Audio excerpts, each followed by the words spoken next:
wonderful people in chat. I can now hit the like tweet that says we're live and not feel bad about it. And I can go back to Twitch, which is here, so I can see everything on my phone. This is great. How are you, Ben? I'm well, Alex. It's a special night. You guys join us at the beginning of a very exciting awards season. We are here to talk about the winners on the Modern Horizons 2 official awards ceremony. A lot of exciting nominees in many categories. We've been waiting to see the results for a solid week, and now we're excited to get to present those awards to you and see exactly who's going to come out on top. I know this has been a multi-week long process where we had everyone nominate. We had the community nominate who they believed, after getting the full preview of Modern Horizons 2, who they believed should be able to win these awards. And then we had a week voting process on actually voting for the awards. We had over 100 different submissions for categories. We had 100 different submissions for voting. The community was heavily engaged. We're proud of everybody. And honestly, I'm excited by this set. You know, this set seems to be one of the best of all time. There's a lot of really powerful cards already. Cards are making waves, so we don't get too deep into that. How do you feel, Ben? You know, Alex, I think this is one of the most exciting Magic sets of all time. It's truly reflective of the power level that Eternal Magic has fully embraced. All of the cool mechanics that we get to see, but also the fact that so many of those exciting mechanics have been pushed to complement what is now such a robust modern format. It does really feel like, when you look back at the history of this game, and specifically this format, since we've been covering it now for going on 7 or 8 years, the power level compared to where it was the day we started this podcast, it's like we're playing a different sport at this point. And these cards, I think, really do reflect that power level. Absolutely. Absolutely. I think what's interesting to this versus Modern Horizons 1 is the power level seems a little bit more of a known quantity, I will say. So in the first one, they designed that set as a time-spiraled remastered first that then they realized would be being brought into Modern. So a lot of those cards weren't really necessarily created to go into Modern, but were like tested for Modern. And you saw that, right? You have stuff like Hogak, you have stuff like Astrolabe that were more about like exploring themes. This time, like the power level stuff like the new Noble Hierarch, the and like leaning into madness or other things where they're like, no, these are archetypes in Modern that we wish were better, and these are the things we're going to do to see if we can get them there. Yeah, I really do think that there are different things that complement many different decks, but I do think that the design was very, very smart. The design was really, truly reflective, I think, of what the format has been, and I think also the expectation of what could the format withstand now if they were going to push things. And I do think that a couple years ago when we got that first Modern Horizons set, there was some sense of it that was correct, but there was also a lot of cards that I feel like there was a few cards that swung and hit Grand Slams, and I, even on some level, got the act of hitting a Grand Slam banned, basically. And I think there was other cards that tried to hit a home run and just completely whiffed. A couple of the forces, for instance, if you compare the power level of those, it's not so uncommon that you see that in Magic's history. But I think if you look at, for instance, the cycle of the incarnations, they feel a lot more across the board useful. Whereas I think if you look at something like the red force from the previous set, it's just such a huge cut below the blue. It's almost like you're talking about different power level printings that, you know what I'm saying? Well, yeah, I mean, one of those cards isn't playable and limited, and the other one is format defining in every format that it's legal in. So it's hard to argue that everything on that set, but that's also something that's Magic, right? Magic always has cards that are not as good, even if you go back to the old commands. I guess even the commands, the red one saw some amount of play, which I believe is the worst of that cycle. So there's definitely reasons to play all of the cards, and hopefully that this set does the same. It's already making waves in Modern. The entire metagame's totally changed. We already have contenders for cards being banned. It's going to be an interesting experience to be having. We actually have some awesome celebrities in the audience today. We have Professor Minor 1 over in the front row. We got CMAZ of 13. Tappy Toe Claws is also in the audience tonight. So we have a great show for everyone. There won't be, musical numbers will be happening. There won't. I don't, unless Ben's prepared a musical. Are you able to do a musical number on this show? I mean, I could perform a song. I have the guitar here. I could perform a song at the end of the show if we wanted to do that. Are we gonna sing it? We're gonna do like the ending bit. Will be a little show. Okay, I'm putting Ben on the spot. This was not prepared. But like the Academy Awards have musical things. All of the stuff. We got House of Cards is in the house tonight.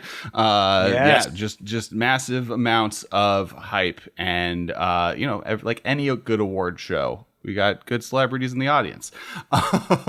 All right. So the way this is going to work is we'll bring up the category. We'll talk a little bit about the category.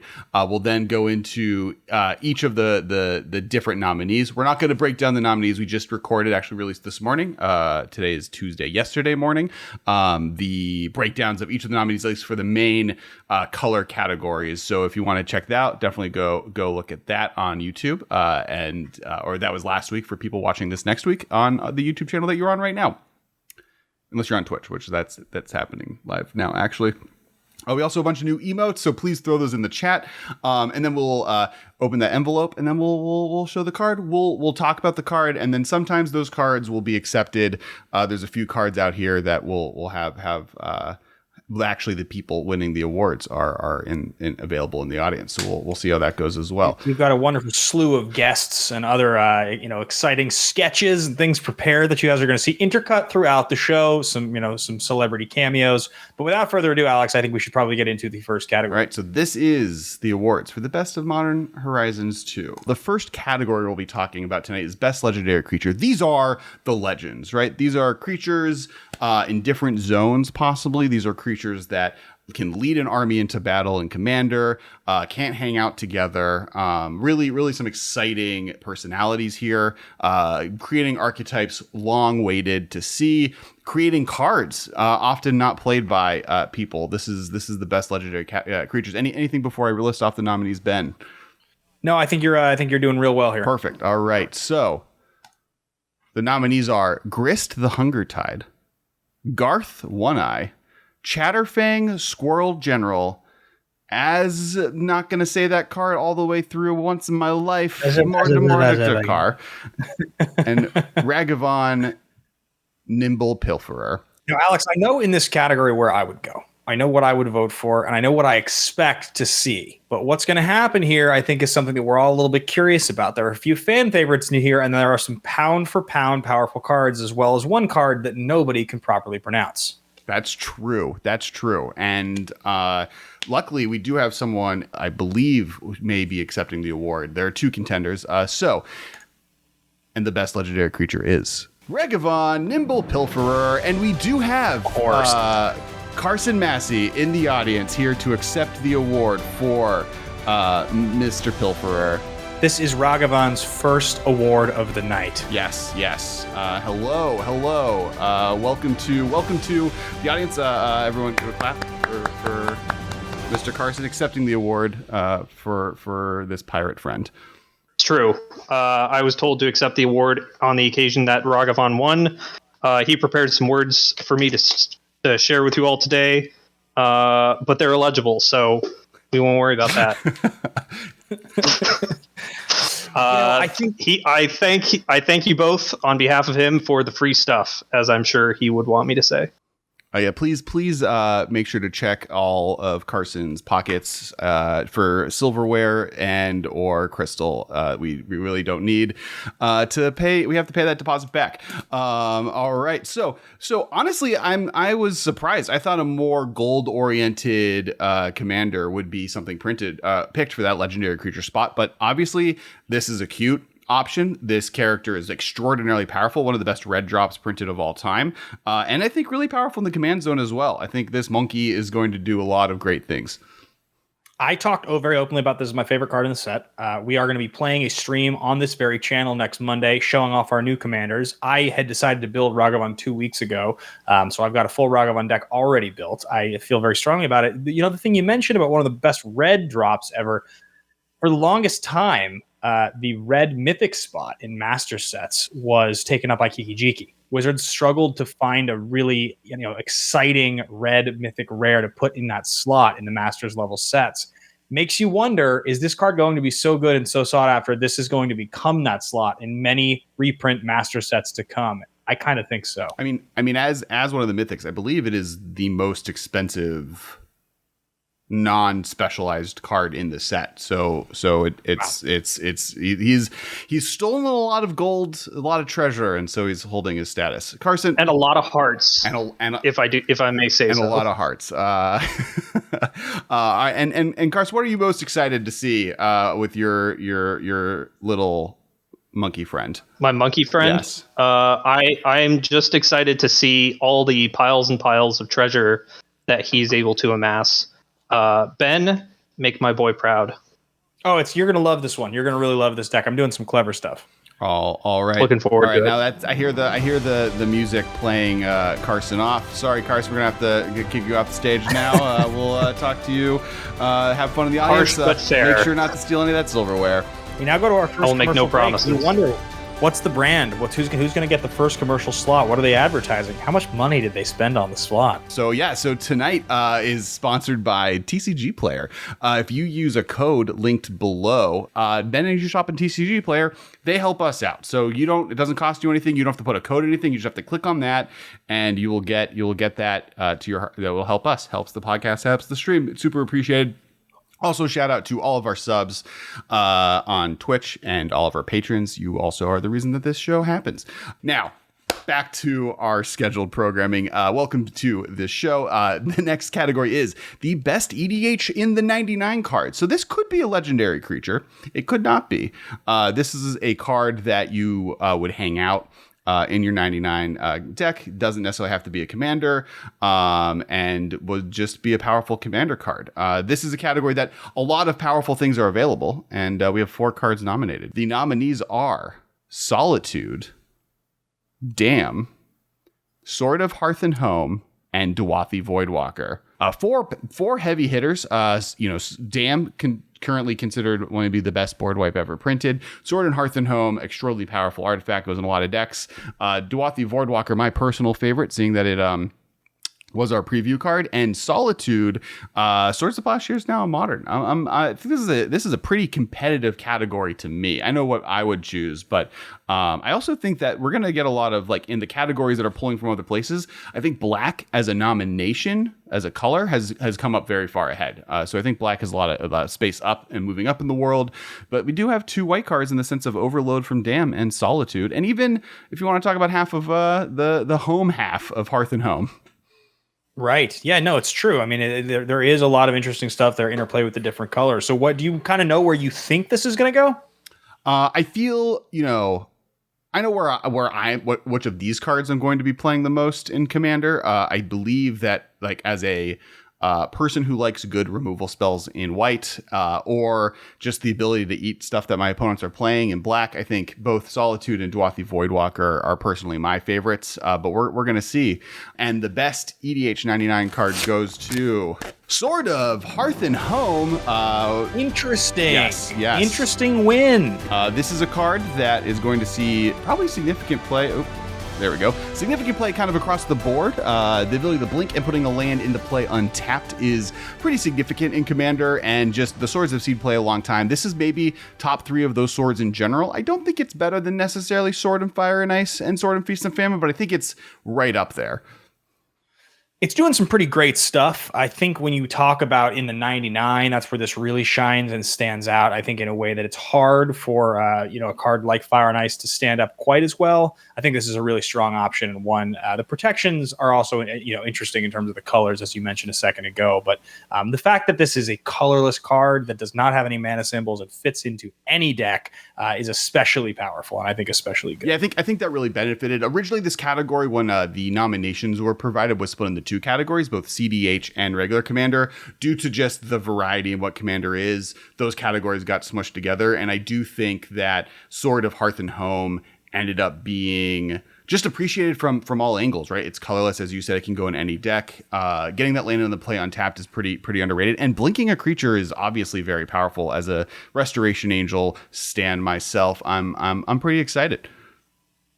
I mean, that's just always something that you're going to like. I feel like no matter what, right? If you're a fan of Magic and have been for a long time, who doesn't like blinking? And that is like one of the most standard staple things any Magic player learns. Is that ETB effects are awesome and very fun. Like the fact that I can Sword of Hearth and Home with Stoneforge Mystic, get Stoneforge Mystic, get this, attach the Stoneforge Mystic, blink the Stoneforge Mystic, go get the Batterskull or the next sword down the line, and kind of keep looping. That is on its own. Haldra complete. Just what I'm excited about. All right, next, you ready for the next category? Let's do it. All right, next we have Best red card. Now, this is a fiery category, very lit. We're going to have a lot of different strong competitors across the board. There are 5 contenders. There was a last-minute addition to this category, which I'm excited to see how they did.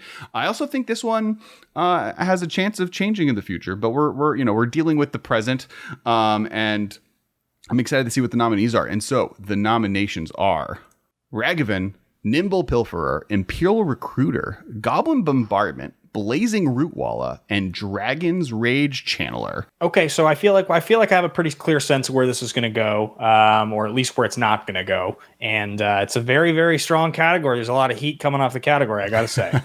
I didn't think that the red going into this Modern Horizons before previous season was going to come out so strong.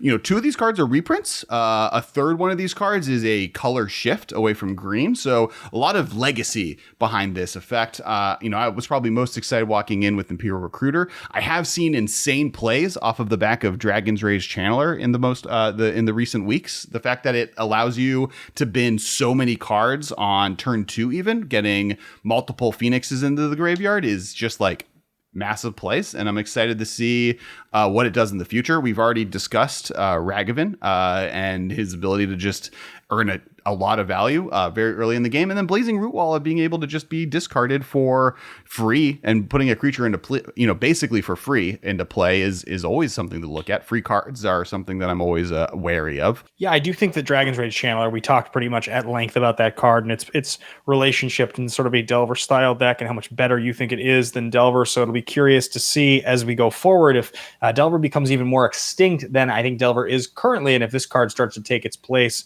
really forever and ever. And it does kind of seem like that's probably what's going to happen. I think let's get to the winners. Yeah, I'm on the record saying Delver Secrets is a bad card and Dragon Rage Channeler is just strictly better. And then Goblin Bombardment is also, a free sack outlet, does damage, playable in every format it's in. And the best red card goes to Ragavan again, comes back on top, and again we do have Carson Massey to present. Welcome back to the stage. Thank you. It's good to be back. So, did you think you'd be walking on with 2 awards tonight? The thought did cross my mind, Alex. Wow. Ragavan is very proud of his 0 accomplishments so far. So yeah. He was hyping himself up real hard on the ride over. You are a treasure. You've dashed your way to a double victory, and honestly, I didn't see it coming, but here we are. I'm excited to see what this card can do in the future, and what different shenanigans you're going to get into. Let me ask you guys this question really quickly before you leave. The reality of Ragavan being a legendary creature is such that playing multiples of this card at the highest level of playing 4 and a 60, powerful, but definitely the kind of thing where you could find yourself getting stuck with extra cards in your hand quite easily. Do you think it is a huge drawback in a card in the type of card that you want in your opening hand? I think it's good enough to run 4 of in decks that want it, regardless of that drawback. I think the fact that it draws you cards basically when it does damage for a really inexpensive cost allows it to be able to mitigate the card disadvantage by drawing multiples, by getting advantage. It's also pretty weak, right? You can attack into your opponent with multiple attackers. They might block him so you don't draw that card and gain that treasure, allowing you to play the second one on the next turn or that turn after that attack step. And then also the fact that this also works with Mox Amber, right? I think that's something that people are really taking advantage of. And with Ragavan in a Mox Amber, you can play Blood Moons on turn 2 and just lock your opponents out of the game. And then card advantage doesn't matter anymore because you can play your cards and they can't. If only one person is playing Magic, then the game's really easy. Sick. So I like the idea of winning that way. Thank you, Carson, for both stealing the show and stealing these awards and stealing our hearts. And we'll thank you, Ragavan, for stealing our hearts. Happy to do it. All right, let's get to the next award. Next on the list is is the best black card. We're doing the colors. This is some of the heavy hitters. These are some of the most important categories of the night. We're starting with these, and we'll get to some of the more technical awards in the middle. But best black card. This is honestly one of the most competitive categories. There are multiple options here that later on will be making it into best card categories, best new card categories, nominations across the board. Some of these cards are classic Masters of Modern MMcast preview cards that will go on into history as a part of the history of this podcast and show. And I'm ready to get right to it. Anything on what you feel about the color black from Modern Horizons 2 before reading off these nominees? I mean, I think two of the strongest cards in the entire set are black cards, so I think it's hard to not say that it's one of, if not the single strongest color in the entire set. Man, red to me throws a big curveball. I mean, the Dragon Shade ran that was a very competitive field, but I do think black and red are currently winning, and the nominees are Damn, Duathi Voidwalker, Grief, and Persist. Only 4 nominees, but that's a pretty stacked list of 4 cards. We have Animate Dead, we have a Free Thoughtseize, we have Rest in Peace meets a Shadow Creature meets a card draw, puts Emrakul's into play, Voidwalker, and then we have one of the best board wipes ever printed. This is a pretty stacked board. What are your thoughts? Yeah, I think so too. I mean, I really do think that this one stands out. I think that this one stands out as the most practically strong. Whereas I think red has some really interesting cards that, have a lot of potential to do great things. I think that this one to me really stands out as the sort of practical nature of the strength of these cards and how they compare to old versions.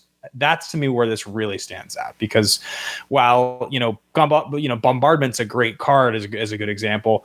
Bombardment's not something that we had that good of a version of in red, right? But also traditionally in modern, you weren't really looking to do that in red. It's cool you could do that in red now.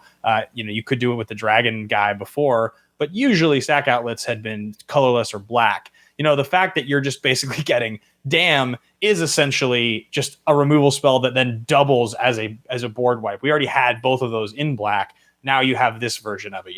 The idea that you had something like Gorya's Vengeance or cards like that, but now you're adding in what you're getting with Persist. I think you had Thoughtseize, now you're getting a ditch a card free Thoughtseize type of thing. I think it's just accelerating effects that we already had, and I think that's why black is truly so strong. I can agree with that. I think the power level right before Murder didn't exist just straight up, and this is murder plus no regeneration clause on Damn for 2 mana, right? We had 3 mana, or we had 2 mana with obscure things it can't kill, you can't kill Merfolk is an option for black. But the fact that this is just straight up kill a creature, can't be regenerated, and then late game it's a board wipe is pretty astounding. I'm really excited to see how these do, and I think it's time to read off the award. And the best black card is Duathi Voidwalker. This is wow. Surprise. This is, I think, when I was putting all this down and figuring out and building the envelopes, the biggest upset. Duathi Voidwalker comes in on top, winning best black card in the set. How do you feel, Ben? How do you feel? I'm going to let you accept this award on behalf of the podcast. Well, I'd like to point out there's something really fun that's happened for you guys, and this is both a function of Alex pulling far more weight when it comes to the hard work of this podcast, but also the fact that I didn't talk about the results with him, so I have no idea who's going to win any of the categories. Alex does, but I'm purely surprised every time. So I actually think it's super fun because I did not think that Duathi Voidwalker was going to win. I thought this was going to lose. I was pretty sure Grief was going to win. It's especially exciting for us both because this was our preview card, and we got to break the news of this card to the world. It came out of the shadows, and now here it is. So I think it's an insanely powerful card. I think we knew it was insanely powerful when we got to preview it. I think probably what's so unique about this card is that it's doing, how we would always talk about in human decks and in Merfolk decks, the reason those decks were so good was because they were being aggressive while also disruptive. That's just a very, very rare feat. You don't get very many cards that get printed that have the level of disruption that you want while also being the level of disruptive or aggressive you need. 3 power that's unblockable for 2 that nukes graveyards is just a bananas card. It's just a ridiculous card. Right. You're getting so much out of it. you're getting 2 cards for 1 almost every time.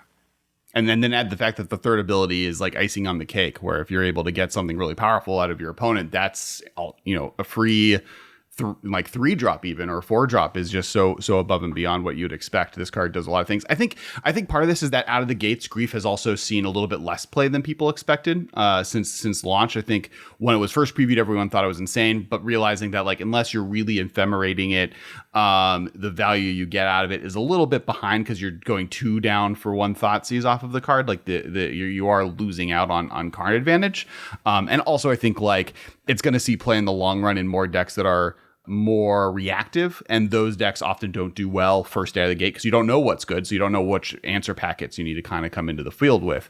And then with the other two options that it beat, I think you just like Damn is a white-black card. It's kind of a gold card. I think that lost its points, and then Persist I think was definitely the least likely to win. But I'm proud of this Voidwalker making it on top.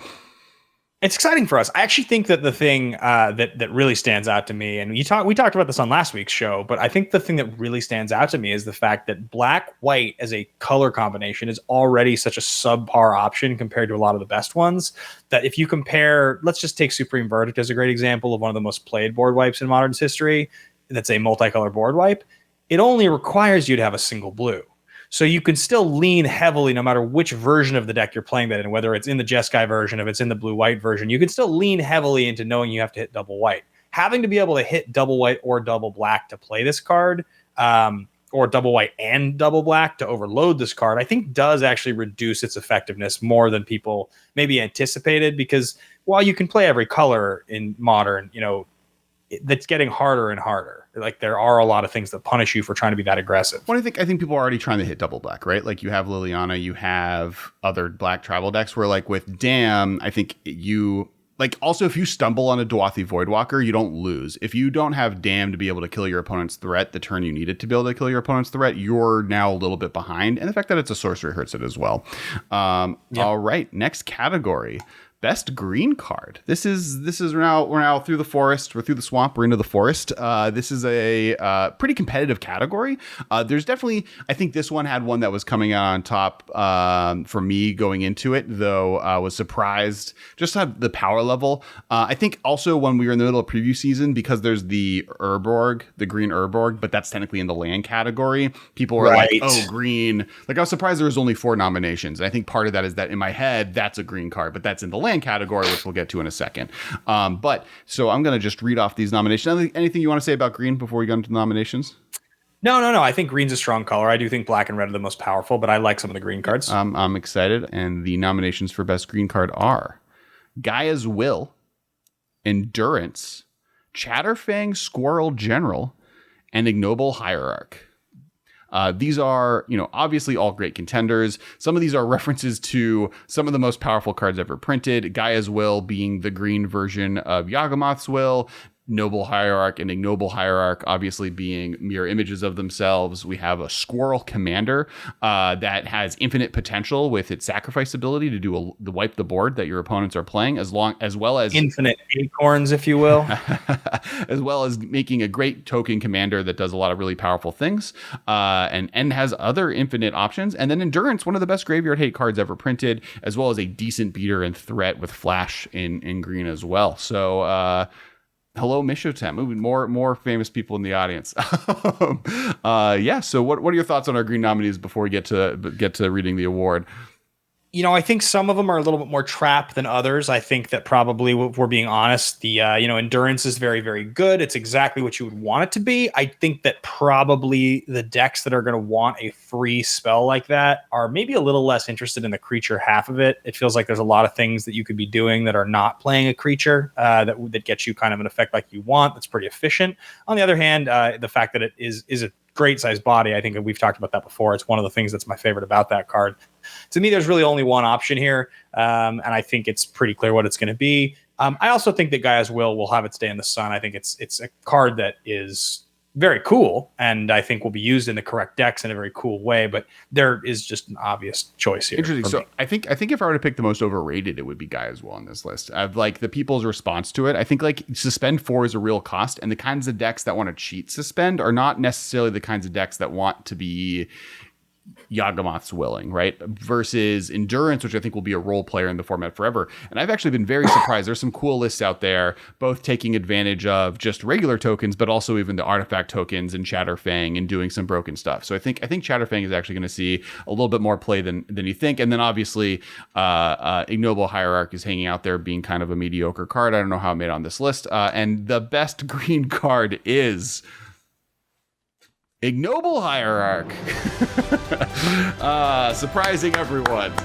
Totally from left field. This little goblin shaman has come to the top. He protects the fetid bog from the light, life, and the hideous sounds of laughter. And he's just, there's not a lot I have to say that hasn't been said about Ignoble Hierarch other than I'm excited to get to play 8 Hierarchs in a single deck at some point and be blown out by a Pyroclasm.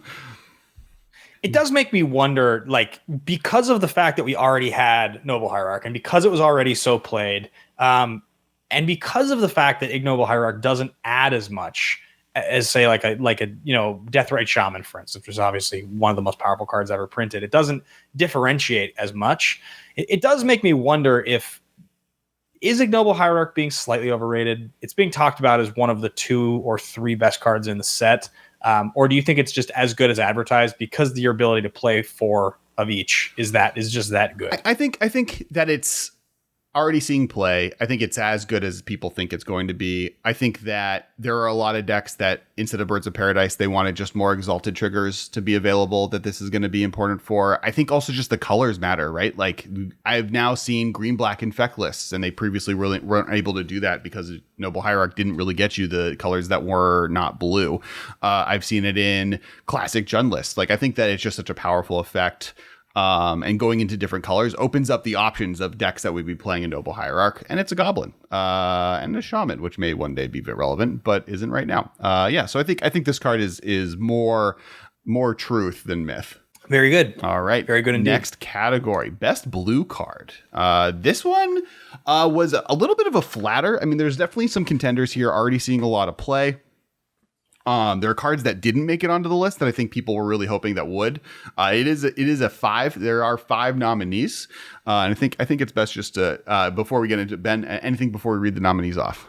No. I think this is. I mean, I think for me, there's one blue card really that comes to mind, 2 blue cards that come to mind that have similar abilities that are both great, and then funnily enough, a few other cards that I love. This is a shocking category for me because some of the cards that I think aren't going to win right now are so astoundingly good that I'm just sort of shocked by that. But yeah, well, these are the nominees: Counterspell, Murktide Regent, Suspend, Thought Monitor, and Civilian of Sea and Sky. And I'm never going to pronounce that card the same way twice again. I think this category is pretty competitive in some ways. Like Suspend is an insane card, right? Like that card is already like going to really be really powerful. It might be as powerful as Path to Exile and Swords of Plowshares, which I do think puts it above and beyond just even Counterspell's power level. Counterspell is Counterspell. Another one that hasn't said Murktide Regent has already seen tons of play, being able to just a big threat. And then kind of for the same reason from a different angle, Thought Monitor being a card draw engine has given Affinity new legs. There's a lot of really powerful stuff here. I'm pretty excited. Yeah, I mean, I think all of them, that's what I meant. And when the card I mentioned that was so similar was Force of Negation being similar to Counterspell, which was not even included in the nominations. I think blue is underrated stacked compared to some of these others. Actually, I think that these options are bonkers. I know where I think this is going, but I wouldn't be shocked if I'm wrong. All right, and let's just get right into it. And the best blue card is Counterspell. This is one of the big blowouts. It wasn't even close in the polls. I'll tell you that. Just came out on top. I think this is going to be a format defining moment. I think to your point about black, I do think people are underrating double blue as a cost, but it's Counterspell. This should have been whomst among us has not been either terrified by open blue or excited to be able to pass with open blue. Well, let me ask you this question. Do you think that it's possible that the strength of blue counter target spell is overblown enough in a format as strong as this one now that people are actually going to be underwhelmed by the power of this card? That in fact, something like something like Suspend is actually a more interesting ad and will actually see more play. Do you think that's possible? Murktide Regent. I think it is possible that Suspend over time sees more play. I think it's a more versatile card than Counterspell, but I think pound for pound, Counterspell will be more powerful in the decks that are able to play it than Suspend. I think also one thing Subtlety was the big snub from this category. There were a lot of people pushing for Subtlety and just wasn't able to make it across that nomination desk. But Counterspell brought it in. I think it's a soft B there on Subtlety. Maybe you're probably right. But I there's some sages. I hope you say Subtlety forever, though. I hope you never don't. Say I was bullied on TikTok by Barbarian Riddles about this, and I ended up deleting that TikTok because it made me sad. Thank you for bringing up that traumatizing moment, Ben. Best white card. This is competitive category. A lot of people were coming into Modern Horizons 2 hoping for white to get a lot more power, and I think in some ways it did. I think like this, just across the board in multiple formats, white is very strong, and we're going to see what that looks like. What were you looking for most to white when coming into this event? No, I think probably the thing I was the most excited for was I wanted to see them take some of the most powerful concepts from the first Horizons and push. I wanted a more across the board explosive set. And I think it's kind of what we got. So I feel like the design actually has been pretty perfect so far. I was wondering how many cycles they would see completed, or how many times that they would go to an old mechanic that had been problematic and push that. So something like a Murktide Regent, I think isn't like an unsurprising design, but I'm glad they did. And it seems like across the board, they went more and more towards that. The incarnations obviously being free spells, things like that. I think they delivered on a lot of the stuff I hoped we would get to see. Yeah, I think one of the things I wanted to see was white getting card advantage, right? I think that's the thing people are most looking for. Part of that is for Commander, right? You have the fact that format is currently in need of white having variety of gameplay styles, and I think that's something that definitely got in spades. From a 4-mana reanimate spell to some card draw engines, and then just some powerful stuff for standard that doesn't break it in half, right? Because that's the problem with white, is in constructed, white has never been unpowerful. White has been a defining color of modern since its beginning, has seen tons of play throughout its existence. Stoneforge Mystic obviously being unbanned continued that track record, and it more needing to get a variety of play style and power level versus leaning into what it's already good at is what I was looking for. And we got some of that. We didn't get some of it, was just leaning into why it's already powerful. But the best white cards are Karmic Guide, Solitude, Prismatic Ending, and Esper Sentinel. Now, these are a reanimation spell, 2 removal spells, exile removal spells, and then 1 card draw engine and tax effect. All hate bear, if you will, human hate bear, if you will. Human soldier hate bear.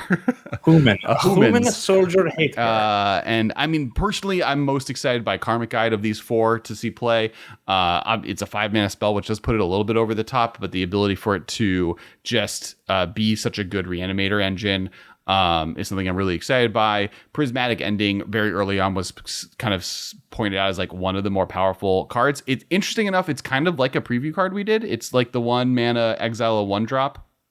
But this one now scales with the colors you're playing, which is really good. Esper Sentinel, already a Commander staple that's going to see play. It has a pretty decent chance just based off of it being an artifact creature, a human, a 1-drop that draws you cards and or taxes your opponent, is something that I think will see play in the format. And then obviously Solitude is a second Path to Exile variant in the format, an option. That one's just a bonkers card. I mean, that card is just insane. And that card also opens up the possibility, I think, more and more to just go heavy on mono white decks. You can any number of mono white decks that you want to play, I think, become more and more viable, because if you can play 4 path and 4 of this card, you're never going to be stuck with too many removal spells, because the card is good on its own anyway. As a creature, it's the fact that that's the thing about the incarnations that's so cool, is that it's more of that stuff we keep talking about, which is Magic, where cards are good early and they're good late. They're good in multiple situations, and that's the design that they're doing. And that's why these are so cool, is because a spell that you can just cast and you just get the effect of the spell is fine. But a creature that also gets the effect of the spell that you can cast for free is especially cool because it doubles it. It turbocharges the card. It makes it more fun to play the card in your deck. Right. So I think that, I think the card I think it has legs. Yeah. I don't think it's going to be sitting in solitude for too long. Agreed. Now, but I think it's time to find out what the best white card is. And the best white card in Modern Horizons 2 is Solitude. This is one of probably the easier picks going into it. Very, very, very, very powerful. Just even as a 5-mana flash lifelink 3/2 threat, late game that eats a creature, it's already kind of above and beyond in power level, and then the ability to evoke it is super strong, or ephemerate it. This is definitely one of the easy. This and Ignoble Hierarch, I think, were my two slam dunk locks. These are going to win the set, and here we are. Yeah, I mean, I think this card to me, if I was gonna rank, as you said, maybe most common 3 or 5 options to win the awards, Solitude would be right in that top couple conversation. Question is, would you have ranked this or Grief higher in your mind to have won an award first in the evening? Solitude. I would have had above Grief. Okay. Mostly because the category is less competitive, right?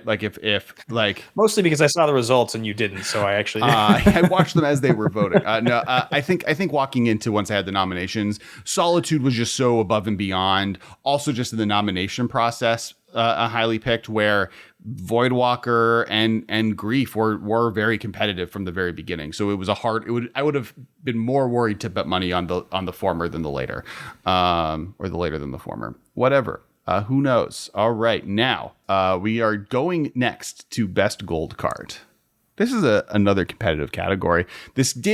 Honestly, if this category did not exist, some of my picks for most snubbed would be one of these. I think Gist or Grist is one of those. But these are a selection of powerful cards. Some reprints, some new, some break the rules. We have, in the gold category, Grist the Hunger Tide, Shardless Agent, right. Sithis, Harvest Hand, Asmore, not going to say all of this words, Amaldakar, and Dakon, Shadow Slayer. These are 2 planeswalkers, one of the most asked for reprints into Modern, probably in history. It's this, Baleful Strix, and I can't think of anything else with Shardless Agent. One of the most powerful Enchantresses ever printed. A card since Alpha that people have not been able to say the full name of. And then Dakon, one of the most popular Magic characters of all time, face of the set. This is a pretty stacked, let me hide us, pretty stacked board. I have a decent sense of what's going to win, but I don't feel sure of it.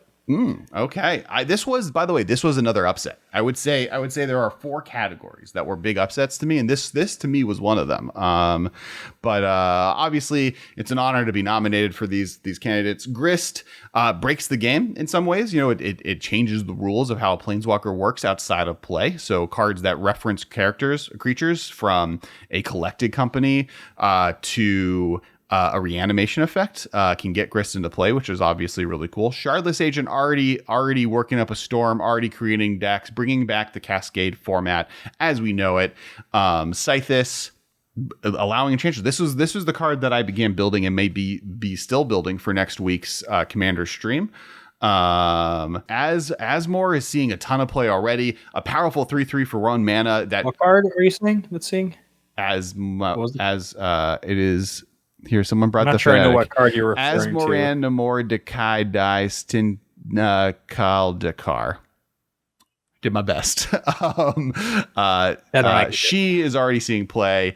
And then Dakon's an awesome reanimation threat that gives you card advantage and a removal spell that does all the things you need in a Planeswalker for 3 mana. That's great late game and good early game. I'm excited to see who wins. Are you? I am absolutely excited. All right, and I hope it's the name that we can't say, because I hope you have to announce it. Don't worry. If it's that, we do have a representative on her behalf, and the best gold card is Asmorana Mordecai Dustindakai Dakar is the winner of best gold card, and on her behalf, we have Oddward Frenry here to talk to us today. Hello, welcome. Hello. I'm happy to be here on behalf of Asmarana, Martika Deist, and Nicole Dakar, because she is off in Zarapa right now, trying to find some new uses for Minotaur meat. I've heard it's gamey, so I'm excited to see what you can do with it. The confidence with which you uttered the name just now was incredible. I feel like you must have practiced that, I don't know, 30, 40 minutes straight. Well, as you may know, she has been around for a long time. It's coming up in a couple months on 28 years that she's been trying to get on a card, ever since being on the flavor text for Granite Gargoyle and Alpha.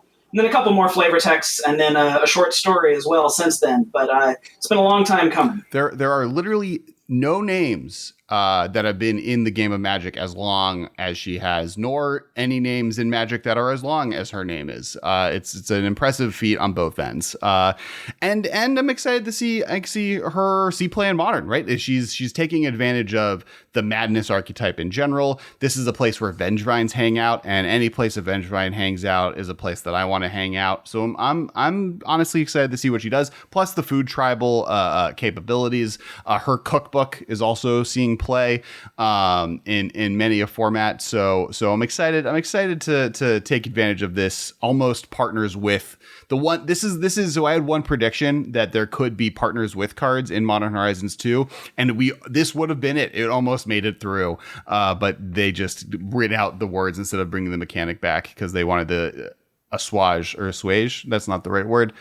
Dissuade? To dodge the command zone as a conversation point.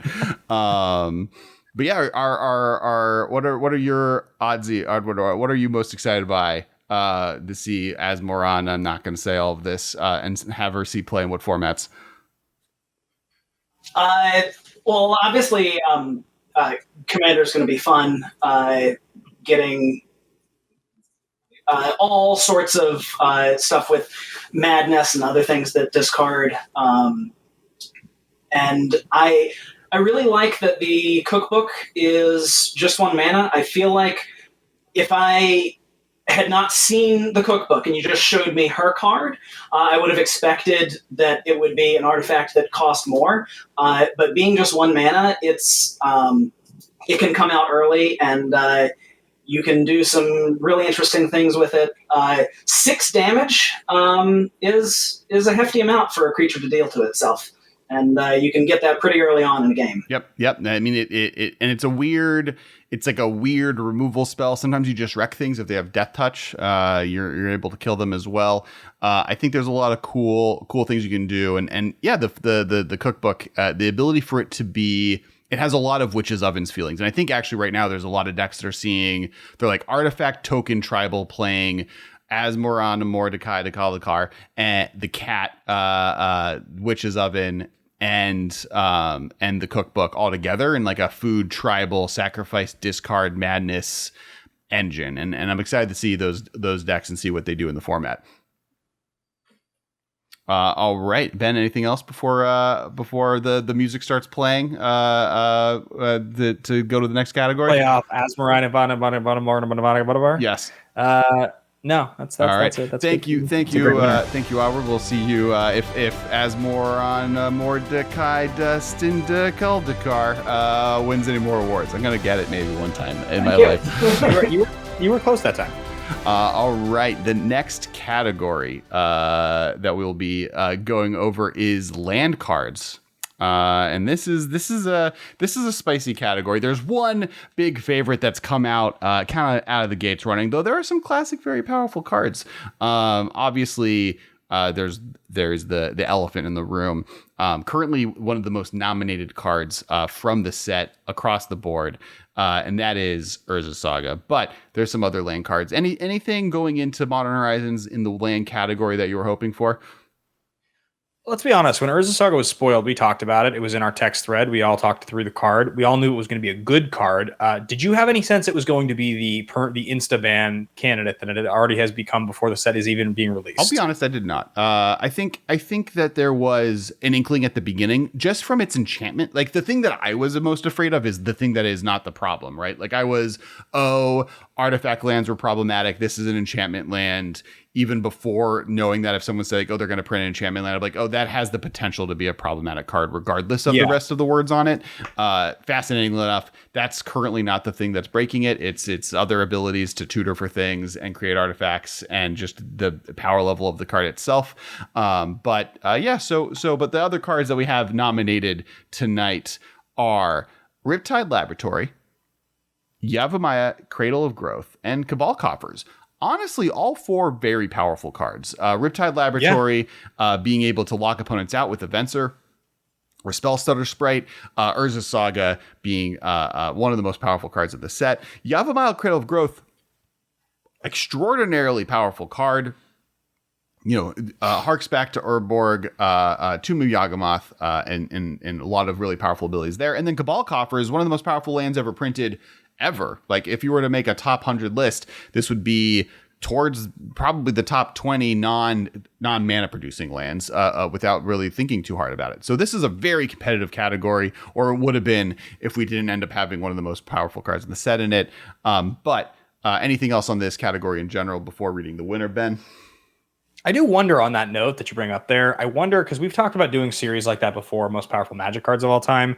What if you were to say, and I don't even think you'd have to say non-mana producing, because cycles we would are do condensed.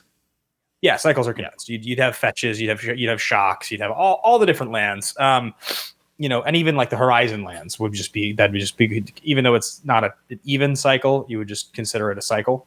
Or wait, is it an even cycle now? The Horizon lands are a cycle. It's a 6-card cycle, but it would be a cycle. But it's not an even cycle. It's not all done. Yeah. I would argue that the Green-White Horizon is a part of the Future Sight land cycle, and the rest of them are their own cycle. So they would be in separate cycles. Yeah, I feel like now the Future Sight cycle is weird because Graven Cairns is part of a different. It got reprinted as a full cycle, and then so did the Horizon lands, and they're never going to do the Nimbus Maze one or River of Tears. I think they've said that. And then would you count all of them separately? The Future Sight ones all as separate lands? Yeah. Okay. But then they get like Graven Cairns is in the filter lands, and then the Green-White Horizon land is Grove of the Burnwell is its own land. Okay. Like I think that's fair. But I think it would be an interesting conversation to have. What are the most powerful lands? Because there'd be some that we would talk about, and this is a small tangent, that you and I would never ever play with. Like, we don't play with Tabernacle at Pendrell Vale. We don't play with Library of Alexandria. Never. We don't play with Bazaar of Baghdad. Like, these are some of the most expensive Magic cards in existence, but they are also some of the most powerful lands ever printed. And so I think it would be a very interesting ranking to see something like a Cabal Coffers by today's power standard. You're comparing it all the way back to Library of Alexandria and cards like that. Where does that rank? Where does City of Brass rank? Like, I think it actually, just as a general conversation, because it would appeal to modern players, it would appeal to Commander players. I think it would appeal across the board. I think it would be a very interesting conversation. I would contend that Coffers is probably in the top 20, but I wouldn't be shocked if it dropped a little lower than that. Yeah, I think once you add cycles in, it drops down to the top 50. Yeah, exactly. All right, but best land card, and the best land card goes to Urza's Saga.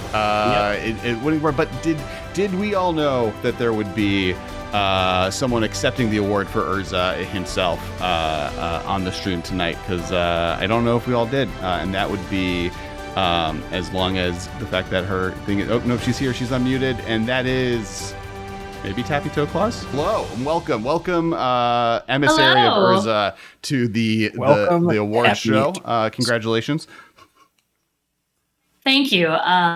We do these card crimes on behalf of all Magic player kind. We're just trying to make things interesting and fun, probably for me at least. So as of right now, where do you think Urza's Saga ranks on cards that you would cheat artifacts into play with? Yes. Are we excited that this card exists? Are we worried that this card exists? I mean, of course, the royal we is very excited that this card exists, but I'm overwhelmed just by the grandeur, by by everything. Obviously, I'm glad that the MMcast, such distinguished folks, have recognized greatness, both in obviously the selection of this card and both obviously inviting me here. Who else could really come and get it? I mean, honestly, we would have no one else accept this award on behalf of one of the largest artificers in the Magic storyline and possibly murderers. It's complicated. Maybe an apocalyptic situation. Who knows? The story knows. I mean, details. Is Urza a murderer? Is Tappy a murderer? I'm not really totally sure I know the answer to either one. I'm always happy to hear from you, Tappy. Always happy to have you here. Yeah, happy to be here. Happy to be here. And I'm sure that this will be it. You won't have any other awards tonight to accept on behalf of this card, and this will be the only award that it wins. All right. Anything else before we get on to the next award, Tappy? Oh no! I wouldn't want to overstay my welcome. Perfect. All right. We'll hopefully see you in another category. I'm gonna drop you back off over here. All right. Did not expect Urza's Saga to win Best Land. That was definitely not. I can't believe that happened. I can't surprise, believe that. upset of the evening. All right, now it's a new reprint. So these are cards that previously existed, but had not been in Modern. So these are new to Modern reprints. This is kind of one of the most fun parts about this game. Two of these cards were on my top list of cards I wanted to be added. One of these cards is one of my favorite cards of all time being added, and so it's a very, very competitive space being one of the new cards out of the set. This time around, it wasn't even added part of the deck. You're part of like a special slot in a pack. So that's a whole interesting level to it. Is there a card that you feel like that you wanted to see added to Modern that wasn't? At this point, actually, I don't think so, really. I think probably the biggest one that's left that really comes to mind that I love is Baleful Strix. And I was curious if we were going to see Baleful Strix added to the set. That's probably the last card I feel like that doesn't exist that I think is reasonable or possible. The only other one really that comes to mind is maybe Days. I like the idea of Days existing. I know you don't like that. I've been very vocal about the fact that with Shocklands, I think it plays a very interesting role. But that's just me. I think probably Baleful Strix is the reasonable one. Yeah, I think that's fair. I think Baleful Strix is high on my list. I was more on the Force of Will versus Counterspell, one of those two options. We got Counterspell, so that one I'm pretty happy about. I think that there were a few other options, but it ended up being I think we got like pretty much across the board where I would want to be at as far as. Let me ask you this question though, as far as the Counterspell Force of Will versus Counterspell, do you think that if Force of Will gets printed into Modern, Force of Negation becomes 75% less playable, or do you think because you could hard cast it for 3 versus 5? The difference is drastic enough, even though it's non-creature. I mean, I think Force of Negation sees play in Legacy, right? So I think they're great together. I think it becomes, if we're talking percentages of less playable, it becomes like a 3-2 situation maybe, or maybe a 4-2 situation. So 50% less playable. I would think you would want to play 2 Force of Negations along your Force of Wills. Yeah, I'm trying to think like the other thing, the one category of cards that aren't in Modern, interesting enough, it's like old cards are no longer the things I'm like, oh man, I really want like Alurin added, or, Alurin's on the reserve list, but like older cards being added. It's more the new commander cards and right? The special cards that you want to see printed into Modern. I agree. Yeah, like I agree. The 1-mana white enchantment that I'm now forgetting the name of, that isn't currently nominated. It's probably a card I've asked for Modern and a foil reprint for literally since it was printed. One of my favorite cards. Soul Snare. The card is called Soul Snare. Thank you, Carson. Yeah. So there's definitely cool cards that are in those sets that I think would be really cool to be added. I like that the adding commanders. Kess added in the last one. This time we got Chainer, which is really cool, and I think there's like a lot of other cool stuff. And amongst the cards that we're going to list, we have the nominees Counterspell, Shardless Agent, Goblin Bombardment, Titania, Protector of Argoth, and Vindicate. Interesting to me is that 2 of these cards were not nominated for best of their other color categories. So Titania has snuck in the best reprint, but was not in the green section, and Vindicate snuck in for best here, but was not in best gold cards. I do believe the gold category was competitive, and this was just under the number of nominations to make it. But yeah, exciting group I feel of cards. like your heart and soul is telling you that you want Titania to win, but you know it's not going to. Yeah, so I will say that this is a contest that was between 2 of these cards, and Titania was definitely not one of the ones that was. It was an honor to be nominated, right? It's an honor to be nominated, and Titania does a lot of things I love. It's really powerful, right? Like in Modern, Really good. if you have Titania and play in a fetch land, you have made 2 5/3s for free, and you just need a fetch land in your graveyard to do it because she brings it into play. So she's definitively powerful, does a lot of cool things, does cool things with cards that are already good in the format. So I'm excited to see what she does. Vindicate is just one of the best removal spells ever printed. Goblin Bombardment we talked about, Shardless Agent we talked about, Counterspell we talked about, and this was a competitive category. It was neck and neck. The it is not as clear cut as the previous wins for this card, but the best new to Modern reprint is Counterspell. Yeah, I guess we probably needed to see that one coming. Did you not think it was going to be Counterspell? I'm going to be honest with you. I think I have a little bit of a Counterspell's not that dope feeling right now. Wow. That's what I think. I think I have a little bit of a I feel like I was underwhelmed slightly. Not that I didn't think it was going to be powerful, but I just was a little bit it's just not as exciting as I think I wanted it to be. And it made me feel like the rest of the world maybe was reflecting that back at me, but maybe it's the best version of what it is that you know what I think it is? It's that the kind of decks I play, they don't want to play pound for pound good fair cards. And blue counter target spell is such a pound for pound good fair card that in my mind, I could just as easily have been playing delay in the decks that I wanted to play, and I'd be happy to be playing delay. I don't care. If I'm not winning in the 3 turns that it takes me to suspend your card, I'm not winning. And so I feel like for me, I'm like a blue counter spell that is double blue. Get out of here. It's not free. And so I guess that's just wrong because it's just a reflection of the way I like to play Magic, which is that I don't like to play pound for pound good cards. I like to try to work to make my cards good. But I think in reality, it's hard to not vote for this card in the category. That's fair.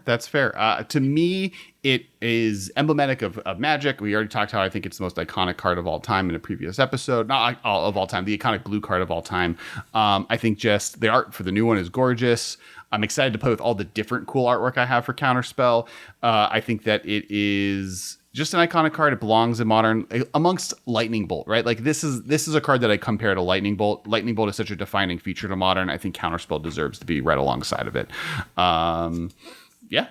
But what else is there to be said except go to the next category, and that is Best Artifact. There were many things. Originally, this was the Best Colorless category, and then there was no Eldrazi style colorless cards in the set, so it just became Best Artifact. And then we got rid of all of the other best type of permanent types. So here we are. We are Best Artifact cards. The nominees, Mr. Bateman, if you are ready. Academy Manufacturer, Kaldra Complete, Sword of Hearth and Home, The Underworld Cookbook, and Brainstone. All contenders, all powerful. Already some of these seeing real play, with Kaldra Complete being cheated into play with Stoneforge Mystics, Academy Manufacturer doubling up in all of the new junk decks, junk being the new word for all of the token artifacts now instead of Abzan.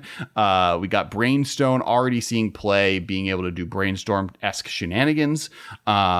And Sword of Hearth and Home already won one in our World Cookbook. We talked about a little bit when Asmorward Kaidakar won the whole thing. Kaidakar. So super competitive category. Honestly, this one was really close. The voting was really close. What are your thoughts? Yeah, I think this is a really, really phenomenal group of nominees. I really like all of these cards. They're all the types of cards that I would want to try to build around or include in my decks. I think I have a clear sense, which is that for Modern, what I think is that of all the cards here, as good as I think they all are, Batterskull Stoneforge Mystic is already a thing that people have done for years successfully and really, really well. And since it's like a year and a half in Modern. Sure, but I mean, like it's like a defining standard thing you do in that deck, and like it's hard for me to look at this and not just say that like Caldra Complete is even more devastating if you get that out flashed in at the end of turn 3 on the play. So it's like if you're just going to upgrade, it's just even better. But then again, you know, they're all very good in their own respective rights. I don't think it's going to win. That's the one that I think I would have voted for personally. Okay. I think going into this, I was Brainstorm was the one I was surprised by, but I have seen a lot of really cool lists doing stuff with it. Kind of the sentiment on the internet at this point with Brainstone is like, there have been a lot of people that are just playing Jace the Mind Sculptor for 4 mana, Brainstorm once, and then it dies, and that was good enough. And so Brainstone being able to do it as a 1-drop artifact is able to get there. And the ability to do it at instant speed, taking advantage of the Miracle mechanic, I think is the other thing that puts it over the top. For like 3 mana, being able to Terminus on turn 3 is like just strong enough to get it there. Not to mention all the other Miracle cards that it's good with. So that's it's been pretty exciting to watch. And the best artifact card is the Underworld Cookbook. Surprise win. And luckily we do have the Asmorada Kaidakar envoy, sous chef, if you will, Oddward here to accept it once again on her behalf. Oddward, hello. Reading the cookbook maybe. Yes, I have an advanced copy of the Underworld Cookbook too. But unfortunately, Asmarana, Martika Dyson, and the Kuldakar has not let me share any of the specifics with you. But I will tell you there's some spicy stuff in here. I'd hope on the second print run that maybe they'll include basic mountains, maybe a volcanic island this time around. Finishing the cycles of the dishes that they forgot to finish the first time around. Of course. So the Underworld Cookbook, we talked about it a little bit before. I was thinking about what my dream opening play in EDH might be, and it would probably be turn 1 Mountain Cookbook, discard Blazing Root Walla, get it into play. Turn 2 Urborg, discard Filth with the cookbook, cast Asmarana, Martika Dyson, and a Kuldakar, and then you've got 6 damage on board. You've got all your creatures getting in everywhere. You're off to the races. Yeah, I think sounds very good to me. I mean, all of those cards play exactly in conjunction. It's interesting. When you mention the Underworld Cookbook and you talk about the plays involved, I suppose I probably should have analyzed this list of cards and said, for Modern and the purposes of what makes Modern function, that's going to be the card. It really does make sense that it enables so many of the things that we have seen classically be powerful in Modern, and in reality, Batterskull was a 1 or 2 of in those decks anyway. It's not even strictly better. It's just a different version than Caldra Complete. So perhaps Underworld Cookbook is, in fact, better, but it's cool to hear the outline of such a strong play. Yeah, I think what's like so far, obviously seeing play in, as I said earlier, in kind of Witches Oven's food decks. It's seeing play as like one of the best discard outlets in Modern history, I believe. There's not a lot of other things that lets you discard for value at that then is good in multiples to its second ability. As far as like, turn in Modern, the plays that I'm excited by is that, tap it, discarding a Vengevine on turn 1, turn 2, tap it, discarding a Root Walla, playing it for free, playing it, and then playing in Asmorada. Can you please say it for me? Asmarana, Martika Dyson, and the Kuldakar. Yes, thank you. Casting her, then triggering the Vengevine, getting into play, so having the free Vengevine, and then a 3/3 for 1 and a Root Walla just hanging out and doing everything I want in Magic. I think there's a lot of cool stuff. They've added a lot of stuff that both makes food tribal make sense, discard tribal make sense, and both of those mechanics being pushed as much as they were to make it so they're playable Modern archetypes. And then add Reanimator or other things that this takes advantage of. And then even like, we forget how good food is sometimes. There's a reason that Oko was banned in every format. And it's not just because he made every deck, basically every creature ever printed an elk, it's also that he was able to stabilize very well by making these artifact tokens. And Underworld Cookbook being able to discard to make an artifact token that then lets you stabilize in decks that maybe want to go to the late game is really powerful. So I'm not surprised that this card is seeing as much play as it is. The fact that you also get a 1-drop that lets you tutor for the second one, as our esteemed chef allows you to do, I think is also really important. So I'm excited that this card exists, and I'm excited to get my hands on it and play it in Modern. Yeah, very much so. It's also, it's not a mythic rare or rare. It's just it's a very approachable card, and it also, it's sweet. All right. Anything else before the music starts playing us off, Oddward? No, not at the moment.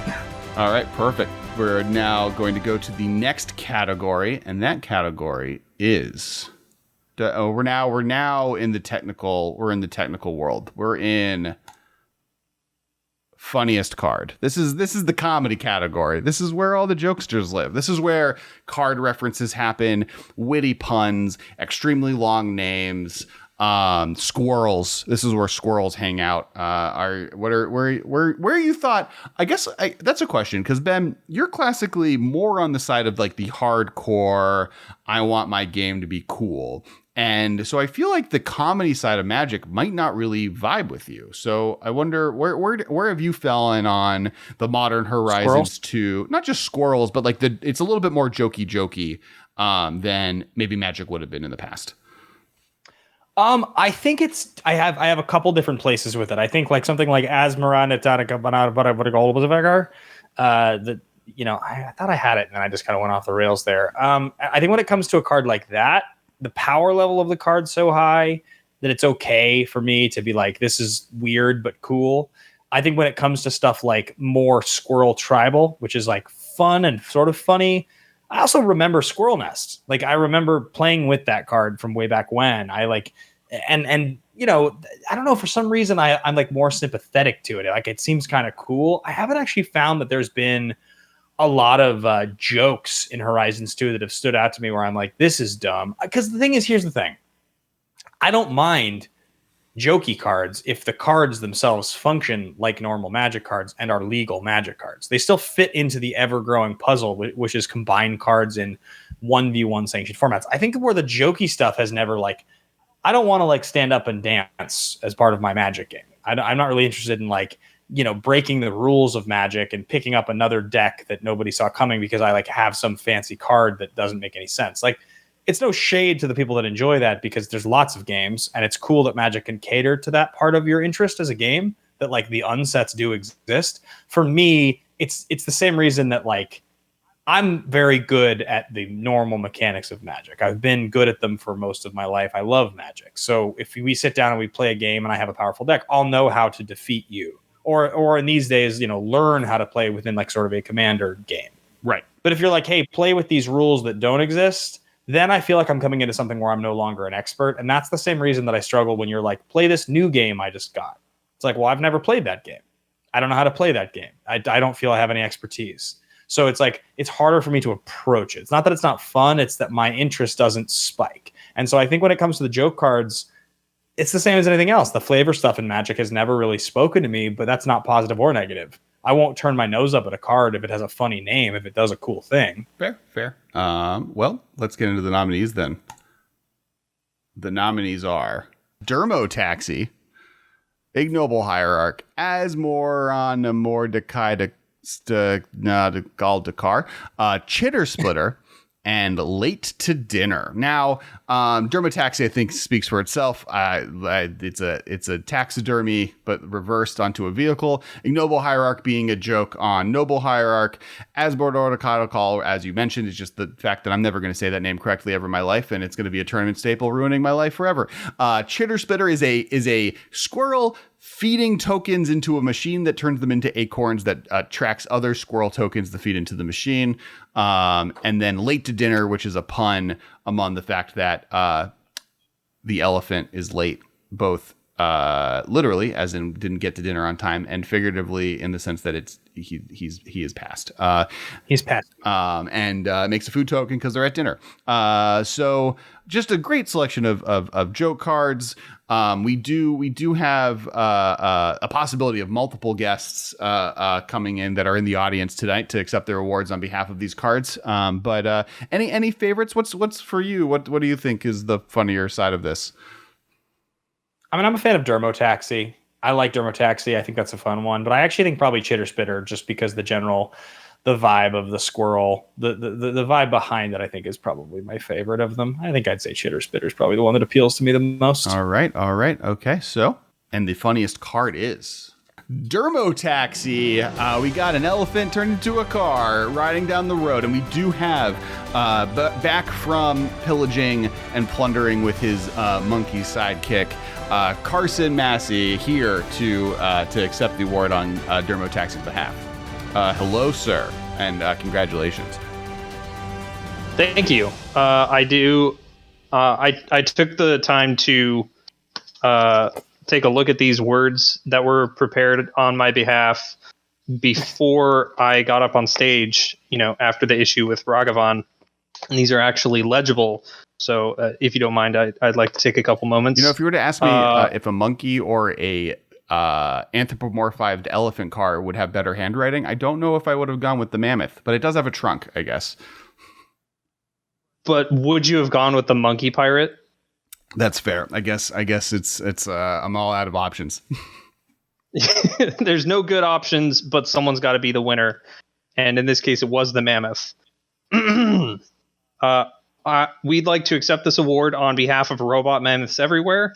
In turn, I'd like to take this opportunity to preemptively ban Dermotaxi from all sanctioned formats until such a time as mammoths can once again freely roam the land of Muruganda. Until then, be kind to each other. Wow. Taking yourself out of the running just to allow your people be in the running. It's true. It's about sending a message, really. I did just, as I made the joke, realize that this card both has a trunk in the back and the front, which is exciting to me. But I think this card, not only is it extremely hilarious, and so hats off to you, Dermotaxi, but I think it also is very powerful. Being able to reanimate creatures, you don't get ETB effects, but you get all of the abilities to attack under the sun as long as you can animate it. So I think I'm excited to see what this taxi does. Well, you'll never know because it's banned now. It's banned now. No. Alex, how do you feel about the inclusion of more jokey cards into a sanctioned tournament heavy set? I am a big fan. I mean, as a big Marvel, Star Wars, Indiana Jones, I like a little camp and jokiness with my action adventures, right? So Magic no longer just being like, oh, I'm a serious song that is going to only be angry and serious, and moving more towards the quippiness of Marvel movies, I think is something that I appreciate and look for in the entertainment that I enjoy. I don't think I agree with you to the point that I don't want the mechanics necessarily to be a joke. I want the game to be a real game, but I love that there can be inside jokes with flavor text or card names, especially in sets like this that go to different worlds that are a little bit more fun and active. So I think there's a space, and I liked all this stuff, kids playing pranks on, because I think sometimes that's true, right? Life is not entirely serious. In fact, I would say more conversations I have in life are about trying to make each other laugh and have a good time than they are about the drama of the day and how the whatever is doing and the this and that, or how someone's health is bad. It's most of the time it's oh yeah, did you see that show? It was funny. But you see that stupid mammoth card? Yeah. I feel like, Alex, do you think of me as I am a sad song that wants to be sad and serious all the time? No. But you do more lean on the side in regards to Magic, where you don't care about flavor at all, right? You're this is a game that you might like, even if it was just numbers and numbers that you had to and the rules text, right? So I feel like the opposite of that emotion in general is the jokey side, but maybe it's not. Maybe I'm wrong there in assuming that. I think I like some parts of both, but yes, I in general do like the strategy mechanics part more. There are still things though that I think are especially cool. I think that there are art and characters that look especially cool. And I think there are certain things when it comes to vibe and design that really stand out to me that I think are awesome. It's less story driven. It's more about concept. Like I've always talked about Chronozoa and how I think that card is such a funny, like cool card from the old days. And I love that it's like this weird doubling amoeba thing. Like that appeals to me, right? Like there are aspects to many of the design principles that I think are cool.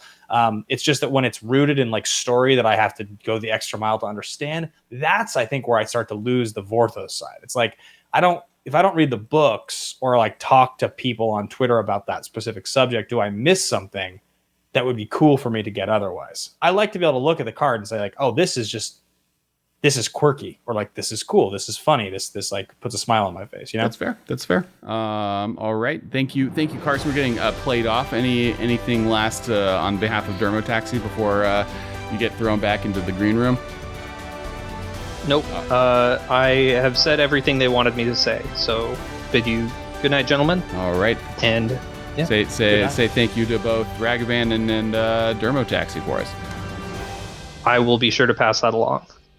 All right, next category, and this is bringing it back to basics, and this is for the Pauper players out there, and that is best common. We previously had categories for best uncommon and rare and mythic rare, and all those were boring, but best common has made it to the end, and we have 4 nominations. But before we get to that, in this category, I think this is also a really important limited category, right? I think those are the two it's Pauper and limited. And I think that's why best common has made it. There's a lot of powerful things. You often, Ben, speak towards rarity being an important signifier of power level, but often common cards can be, Lightning Bolt was originally a common, some of the most played cards in the format. So I'm excited to see what we get here. Any thoughts before we jump into the nominees?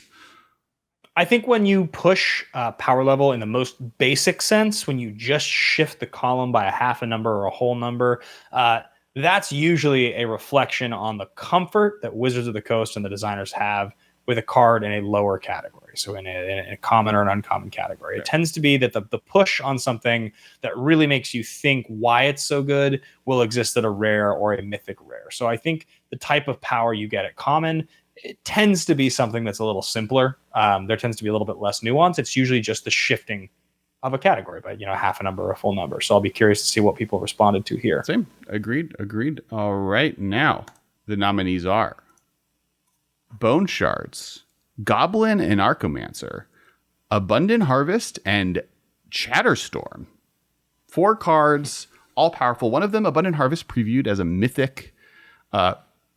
mythical whatever archive card from Strixhaven. Bone Shards, a reference to many a card of the ability to like sacrifice a creature to destroy target creature. This allows you to kill a planeswalker and you get to discard a card instead of necessarily sacrificing a creature, which I think is really powerful. You have Goblin and Archomancer, making each spell that you cast red or green cost 1 less. This is the Goblin Electromancer of the red-green, making red-green Storm a possibility. And then Chatterstorm, Grape Shot, but you make squirrels. This is a token-generating Storm card. They thought Storm wasn't coming back. And immediate Pauper staple. These are all really powerful. I'm pretty excited to see all these see play.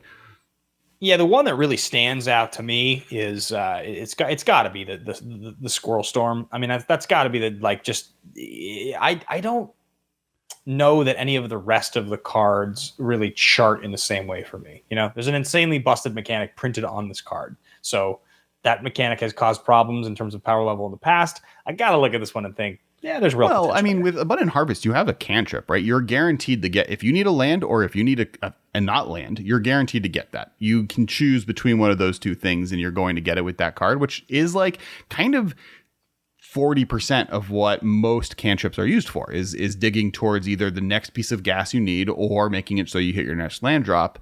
And Bone Shards is a very powerful removal spell. I mean, that's a card that allows you to kill a lot of things for 1 mana, and instead of having to sacrifice a creature, allowing you to discard a card. We've already discussed 8 different ways that being able to discard a card is actually more of an advantage than a discount. So I think this category is a little bit open. In fact, when I say I think it is, I know that this was the most competitive category of any of the categories. So it was a almost 3-way tie amongst 3 of the options. And time to read off. The best common card goes to Abundant Harvest was the winner of this one for one green sorcery. Gaia knows what you need. Do you know what you need? And with Abundant Harvest, I think the place that it's seen the most play is actually alongside Mindstone. I think is what it's called. Not Mindstone. Brainstone? No, the one you're... No, yeah, Brainstone. Brainstone, which is basically it kind of acts like a fetch land where if you're able to Mindstone, seeing a lot of play already in Historic because it was added there in the Mystical Archive, and their Brainstorm is legal, right? People are brainstorming and then putting cards they don't want on top, or like putting 2 lands on top, and then Abundant Harvesting to the next card, letting you shuffle away those lands. So it's allowing you to combo with effects like that, guaranteeing thing. And we've talked about, there are multiple cantrips on the ban list. There's actually more cantrips on the ban list right now than storm cards. In fact, is there a storm card on the modern ban list? I don't believe there is. I believe we have cantrips and we have rituals, but there are no storm cards on that ban list. Grapeshot and Empty the Warrens are both legal. Yeah. I mean, those are the standard ones. So, I think when you mentioned this particular cantrip being so good, I think what's interesting about this is you can see the pattern of them playing with green 1-mana cantrips over the last few years. Traditional ones like Adventurous Impulse and like Oath of Nissa have had their respective impacts. They've been interesting and played on some level between standard and eternal formats. You have something like Veil of Summer, which is a cantrip, but it's also like a very specific type of cantrip. It's a reactive cantrip. And then you look at this card, and this is kind of combining Oath of Nissa and Adventurous Impulse into the same type of card. And it's just saying, okay, we're comfortable with green having this now. The green can have this. It's all right. We'll give this to green. We don't need to make green work as hard for this as we thought in the first place. And Ancient Stirrings, digging 5, it's probably a little more powerful than they're comfortable with printing now. This is kind of exactly the happy medium. So I think that's why this card's able to exist. Absolutely. I think all of these cards are great, right? Like I'm excited by all the additions to the format. But speaking of cards that are in ban lists, we have the next category, which is most likely banned cards. This was an interesting category. There's a lot of contenders. I think 3 of them to me or 2 of them that feel me higher than us. It's not necessarily most likely to be banned as well in modern, right? It's most likely to be banned. There is a modern tint to the category. Anything on the top of your head? I think there's one big standout, but I think there's some other options out there. What are your thoughts? No, I think there is one standout. I guess it all depends when people were voting, but it feels to me like there's a pretty clear one. Well, I think so. I guess more of a question is based on what you've seen now. Modern Horizons 1 famously had not only 2 cards from the set itself banned, but got other cards, Bridge from Below, Faithless Looting, banned. Because these cards were printed, arguably even up to and including Mox Opal, and maybe Simian Spirit Guide. I'm trying to remember what card broke with Simian Spirit Guide, but I think there are quite a bit of options. But let's get to the nominees so we can discuss more thoroughly. We have Urza's Saga, Grief, Chatterstorm, and Dwathi Voidwalker. 4 strong contenders. I think to me we have the 2 cards that were most contention, the best black card. With Grief and Dwathi Voidwalker. I think people are reacting to Dwathi Voidwalker a little bit more extreme in its power level than maybe our little best friend of the cast deserves. Urza's Saga, I think right now is the largest contender. And then Chatterstorm, I think is a contention towards Pauper. I think people are like, this is a card that could be banned from Pauper. But to your point, Storm is one of the most broken mechanics of all time. Grapeshot is a card I've argued should be banned more often than not because of its ability to just like get other cards on the ban list. There are more cards on the modern ban list because of that card than many others. Chatterstorm is arguably better, right? It allows you to do kind of, we went on long arguments about how Ayula's influence is better than Seismic Assault, and Chatterstorm is the version of that and is the actual good version of that conversation. So these are all interesting contenders. Yeah, I think for me, the thing is that because it was a little bit like missed on us exactly the direction people were going with their estimation of these powerful cards, I feel like there's a clear answer here. And I think, Yeah, I mean, maybe you do or don't, but that would be my guess. And it seems like, anytime you're going to do something like this, you're going to look over a whole set. You're going to try to award what's the splashiest card for one reason or another. There is going to generally be one card that comes up over all others, and it feels to me like we have that one card. So that would be my guess. But I've been known to be wrong. All right. And the most likely to be banned card award goes to Urza's Saga. Urza's Saga, surprising no one. I think this is the one that's on people's radar. I do think it is an interesting conversation on it. Once and or if this card is unbanned, do they ban another card? Luckily, we do have the Emissary of Urza, Drinker of Time Water, Tappy Toe Claws here to accept this award on Urza's behalf. Ms. Toe Claws, do we have you in the recording room? Hello, yeah, hello again. I told you I'd be seeing you soon. You seem to have attached your horse to a very powerful contender in these award shows this evening. Oh, I always do. My horse doesn't get hitched to anything that doesn't go like 0 to 60 cards in 4 cards, at least. There's at least maybe less 3 different horse and car jokes in there, all in one. So congratulations. You are now also most likely to be banned. How does that feel? Well, some might say that, I need to be hobbled and made less good. And I can also say that maybe the other cards just need to get better. But, they're obviously not playing the correct color. And by the correct color, I mean artifacts. Which I do appreciate that this land that is not an artifact. So I also don't really understand. I mean, ban the lands if you really need to, but all concerned about the artifacts. But it's a land, and it doesn't even have anything to do with artifacts. It's fine.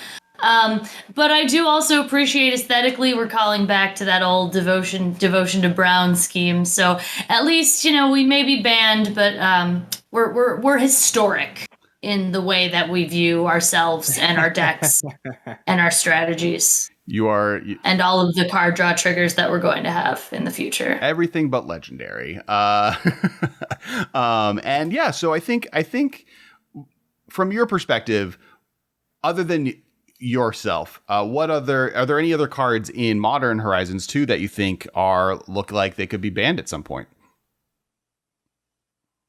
I mean, I thought Hogak was bad, so I don't know if I'm the best person to be asking. Although, again, I mostly thought it was bad because it didn't have artifacts printed on it, so there was that. I think a world in which we catch maybe like one more ban in this set would be interesting. If we kind of hit the sweet spot on this, I would be delighted. Kind of all weird character skeezy Urza lawyer acting aside, I think it's really cool that in this particular set they really pumped up a lot of the common and uncommon power levels. Like the limited format playing sealed was fantastic.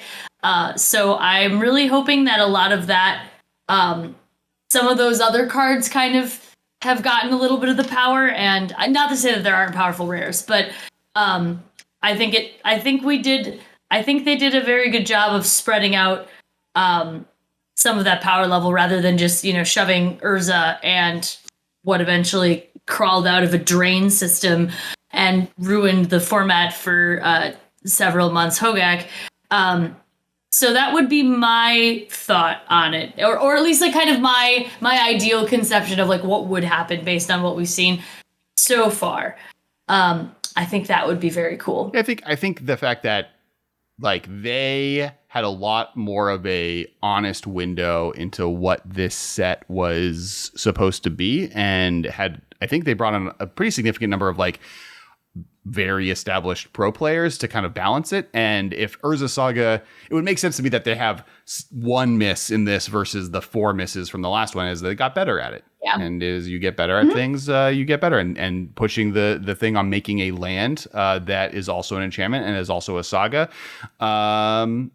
is not surprising that it maybe ended up being possibly problematic. But yeah, here. I mean, you say problematic, I say a wonderful time. That's fair, as you would as the emissary for Saga themselves. So thank you so much. We do have the music playing you off. Any last things before I throw you back into the green room? Oh, we'll keep everyone guessing. Perfect. All right, that is the most likely card to be banned. One of the more ended up being less contentious categories. Before Modern Horizons was previewed, though, I thought this would be a little bit more of a mystery. But here we are, knowing exactly what's going on. The next card is I believe it is Best Flavor Reference. This is your favorite category, Ben. I know you've been looking forward to this all evening. So I guess my first question is, why do you hate flavor? Why are you, what's with the bland? Why do you not like putting some spice on a card, like some hot sauce? No, I don't. Like I said earlier, I don't hate flavor. It's not even that. It's that I don't pay attention to it. I think that when I see like flavor text, or I see, oh my God, that was the Freudian slip right there. When I see, I was trying to refer to flavor text. I think that when I like see flavor text, or I like see something that's cute and like harkens back to something else, I think the issue is that,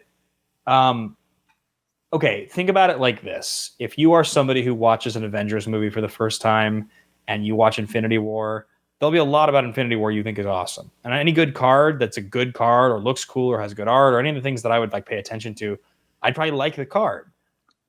If I know all of the reasons that the different mechanics and the stuff in the picture and the flavor text all matter, my appreciation of the card will go like way up and I'll want to talk about it left and right. But if I really like the card anyway, I'm cool liking the card. Right?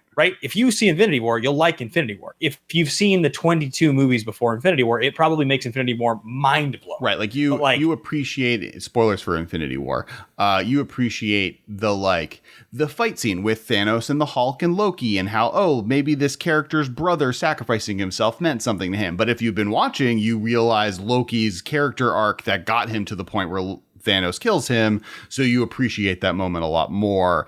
Not to say you wouldn't appreciate it without knowing all of that information. It just adds the extra layers of depth. To double down on the example you're giving, that moment when Loki gets on his knees and he's going to try to knife Thanos, and he's like, Loki, and he says that line where he says Odin's son, and he like says it under his breath in that way, and there's a sadness because you've seen the moment where Anthony Hopkins disappeared, or you know how much he loves his dad, and like that he also never felt like he was his real son, and all the stuff that goes into that moment.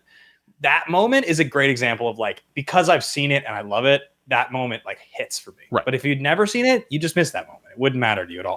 You would just, yeah. And even the layers that like, for once, Loki is like using his habit of betraying the people that would trust him for good is all like, there's like a ton of layers of that you appreciate a lot more, other than like, this character just is the brother of the hero character and he sacrificed himself. That makes it sad, right? So yeah, the flip side of it is that if a card is bad, like if a card is dumb and it's not pushed and like there's things about that suck and it has lots of flavor references and I don't get them, I like don't need to read into all of the flavor to realize why I have to appreciate a bad card, which is the same as if I watch a bad MCU movie. Like I don't need to watch Dark World and be like, whoa. I like see what's going on from the first bad Thor movie. So now that the second bad Thor movie is better to me, but it's like, no, they're both bad. So like, they just aren't good. Like, I mean, no shade if you love those movies. Yeah. I see your point. All right. So let's get to the nominees. Let me just minimize us.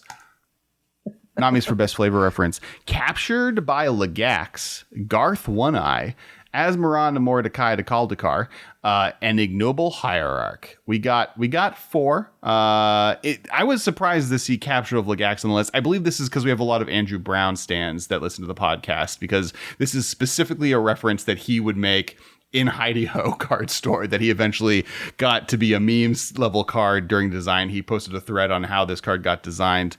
Garth One Eye, the fact that this make Black Lotuses puts them into play, puts iconic cards into play. I think this, to me, is one of the most flavorful parts of the set. It's like you're getting to play Magic as a Magic player back in 1994. We've already gone over the esteemed chef and all of the value that she adds as far as flavor to the set, and then Ignoble Hierarch being that reference to Noble Hierarch seems to allow it to be one of the most nominated cards in the set. I will be honest with you. I hope the Legax card wins. All right. Now let's read the award for best flavor and/or magic reference, and it is Asmoran no more It's just I feel like our voters want me to say this card real bad, and luckily we have a envoy, sous chef.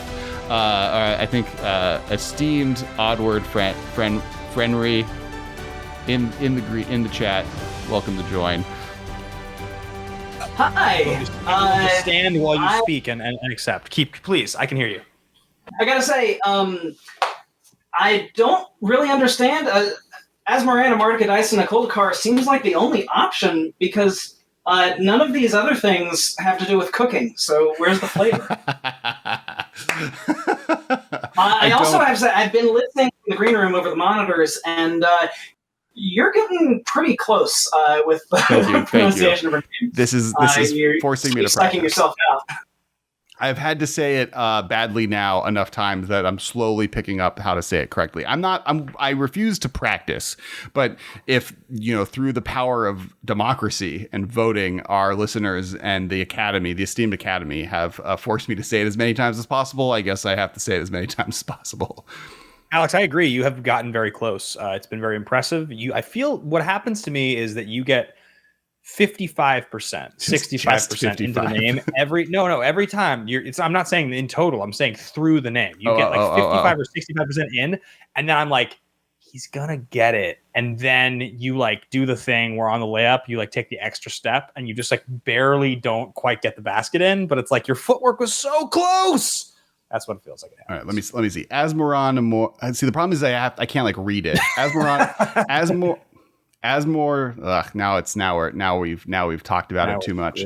Asmorana Mordecai Stindakaldakar. Yeah, pretty close. That's the best. That's it. That's my victory lap. Gonna take it along. Oh, Ben's back, so I can turn his camera on. And so, congratulations. You've won. Now this is your second award plus your cookbook, also an award-winning cookbook. Now, how does it feel? It feels great. So there have been a lot of new legendary creatures that were first seen in flavor text in the past few years. Ones that come to mind are Massacre Girl from the Plane of Ravnica in War of the Spark. There were a whole bunch in Commander Legends. You had Elena and Halana, the Rule Friends of Innistrad. Tago, another Dominarian. It seems to be something, obviously Commander Legends, you're going to have a lot of legends there, but it seems to be something that Wizards is starting to do a little more, which I guess is partly because they have 2.5 decades of stuff to pull from.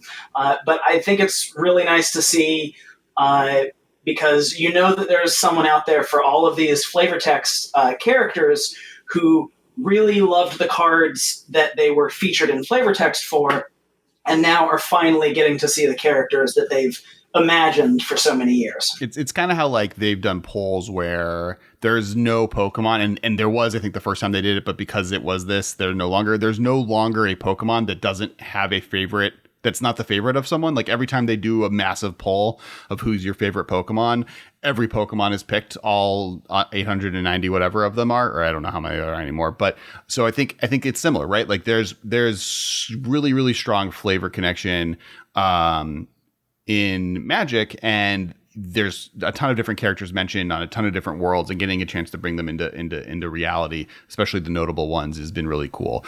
I'm still excited that people are talking about bringing Ashnod in as someone we haven't seen, and there's still stuff. There's still untapped resources of famous characters. We got Torok though. We got Asmore. I feel like they're working their way down. Perfect. All right. I think that is. And unless you have anyone else you would like to thank for the music is playing in the background to pull people off. Yeah, I just threw out the names of Massacre Girl and so on. Those are all the ones that came before. Perfect. Are Asmarana, Martica Dice, and Nicole Dakar's thankfulness people. Absolutely. Alex, did you hear the skill with which that name was delivered? That's the skill you need to aspire to. That was like an amazing delivery. I will never have that amount of skill in saying any word in the English language, nor typing them. Thank you again, Oddward, and have fun in the green room, and we'll talk to you later. All right.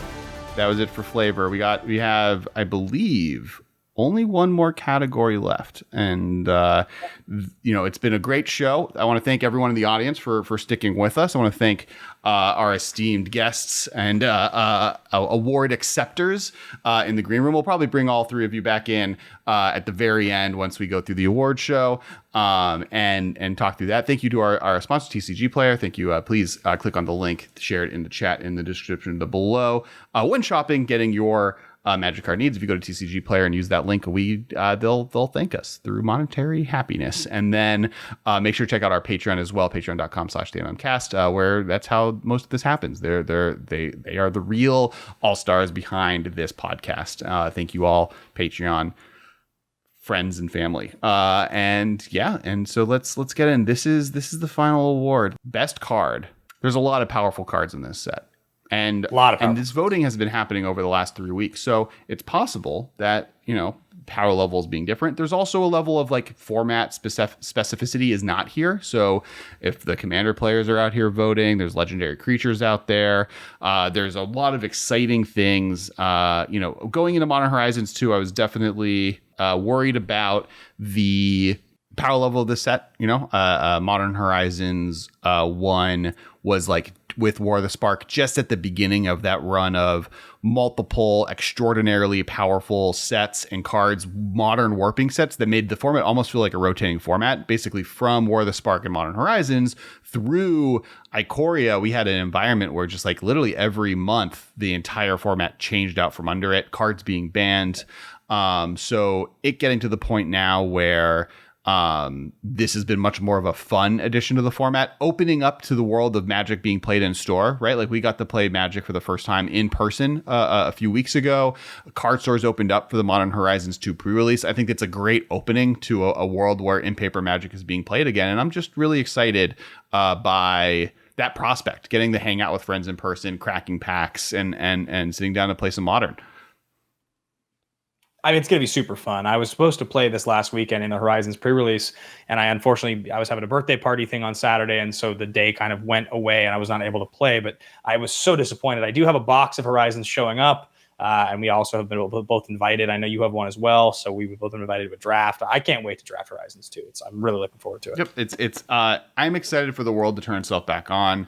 And get to play these cards and get to play. I think it's one of the best ways to open up the world. And for the Magic community side is with a set like this. I wish it was a little bit more affordable, right? I think that is, if we want to critique it, I think that's my biggest complaint is like, I don't know if this needs to be as expensive as it is. I think it would be a little bit more welcoming, especially in the world where we're opening it up to the world. It could have been a little less expensive, but there's also a lot of value there, right? Every pack is worth what you're buying. So I think it's going to be an interesting experience. Now into the nominations. Any other things about what the best card could be? Thoughts, wishes, dreams? I think there's a few that come to mind. I want to hear the nominations, though we did the nominations together, I believe. But I think if I recall correctly, the best card conversation is probably. The funny thing is, I don't remember us putting Urza Saga on the list of nominations. So maybe it got added. I just didn't remember that being on there. It feels to me like we're looking at Grief, we're looking at Solitude, we're looking at Counterspell, we're looking at Ignoble Hierarch. That's the stuff that jumps out at Ragavan. That's maybe the 5 right there. There are 6, so this is the largest. Similar to the Academy Awards, we allowed for there to be more than just the cap of 5, and those are Urza's Saga, Grief, Asmoran Namor to Kaida Sadakar. It's that last 2 syllables. Ignoble Hierarch, Ragavan, Nimble Pilferer, and Dwathi Voidwalker. Oh, right. I keep forgetting Dwathi Voidwalker. Why do I think that card's so... I feel like I'm surprised people like that card as much as they do. It's because we've gotten preview cards in the past that were not playable at all. and we thought they were very good. Yeah. And the Dwathi Voidwalker's out here being our second best preview card after Fatal Push. So it's a heavy hitting category. I mean, all of these cards will see a ton of play.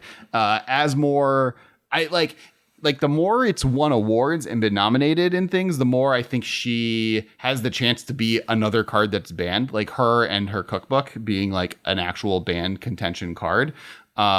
Just from the perspective of like graveyard shenanigans decks in the past have been dangerous. And so I don't think she inherently is that powerful, but if she just like leads to those engines being that powerful, and it'd be weird if they banned the cookbook and not her. Yeah, I mean, I think the one thing about this is it's like one of those cards that's like deceptively powerful, because I feel like if you actually think about what it's doing in Modern, you know, it's legendary, right? She's legendary. Yes. It's a 3/3 for 1 that gets you this other thing that's really cool, and then has this food ability. But really, at the end of the day, like what you're getting is a, you know, 3 power creature for 1 that like is what's happening, like truly. And that's very good. Like it is very good. And getting the cookbook is also very good. Like there's things to it, and the 6 damage thing is cool, but it doesn't feel to me in the same way that like when powered by other factors, Phoenix was unbeatable. They got rid of the other factors, and so then Phoenix became not as good. Like, given what we have in the format right now, this just feels like it's going to be a card that slots into powerful things. Yeah. But even just the fact that it's legendary, like I know you're getting the cookbook and all that, but like to think about Prized Amalgam, that card's really, really, really good. It's a 3/3 for free, basically, that is not legendary, and it's very good. Like it's a key part of those decks. We've never talked about banning Prized Amalgam. We've never even begun to have that conversation, and it's not legendary. I think it's possible. I doubt it though on this card. I feel like the power level of what's going on in Modern is high enough that this is going to be good. Not going to get banned though. Sure. I think to me it has more to do with the cookbook and this being a thing together, right? Like those two working together in a weird way. But I don't even know if she's going to be banned. I don't think she's seeing enough play at the moment. I'm saying once Urza's is banned, if I were to pick a card that we've discussed tonight that looks like the next step in problematic, she's on my list. But yeah, I think there's a lot of great cards here, all very powerful, all already seeing play to some extent in the format, and I'm excited to see which one's going to be the best. I think Urza Saga obviously is pretty defining. It will be banned, and or I don't know if it will be banned, but it's on that kind of list. I think it'll be banned. Yeah. People are pretty convinced, and I think all of them all have a good chance of seeing a lot of play for the future. And the award for best card in Modern Horizons 2 goes to Urza's Saga. Yep. And luckily we do have Miss Tappy Toeclaws here to accept the award on behalf of the saga. Phenomenal way to end the show. Hello. Thank you so much. I'd like to thank obviously all of you folks, the Academy, this one and the Tolarian one. Speaking of cards that need to be banned or have been banned in almost everything. This one we'll see, I suppose, but in the meantime, we'll enjoy our time water. May you live forever. That's the goal. I think if you just pickle your insides, you just you mummify yourself when you just stay alive out of spite. I think. That's the current working plan. Science is an evolving project, as you see, but hopefully we'll get there. Any science advanced enough is magic, right? And so, really, this is Science the Gathering.